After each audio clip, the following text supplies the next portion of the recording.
আমরা আসছি হচ্ছে আপনার দাম্মাম শহরে, এখানে কাজ করার জন্য আসছি। তো এখানে সাগরপাড় আসছি ঘুরতে। এটা হচ্ছে দাদা ইন্ডিয়ানি অমিত, হচ্ছে আমাদের ম্যানেজার, আমাদের বড় ভাই সিদ্দিক ভাই। তো আমরা এখানে আসছি মূলত কাজের জন্য, কাজের ফাঁকে ফাঁকে কিছুটা মুহূর্ত আনন্দ করতে আসছি এখানে। তো সবার সাথে আনন্দ মুহূর্তটা ভাগাভাগি করলাম। আসলে বাংলাদেশ থেকে আসার পরে এরকম ঘোরার জায়গা বা এরকম একটা দর্শনীয় জায়গা খুব কমই পাই আমরা।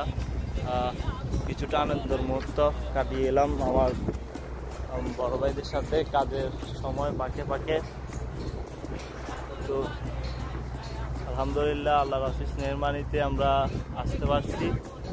তো এখানে অনেক পরিবেশটা অনেক একবারে নর্মাল, পানি গরম নাই, সৌদি আরব তো অনেক গরম, কিন্তু পানি আছে, কিন্তু এখানে আপনার ঢেউ নাই, ঢেউটা এতটা নাই, আমাদের বাংলাদেশের মতো এতটা ঢেউ নাই, পানি আছে এমনিতে।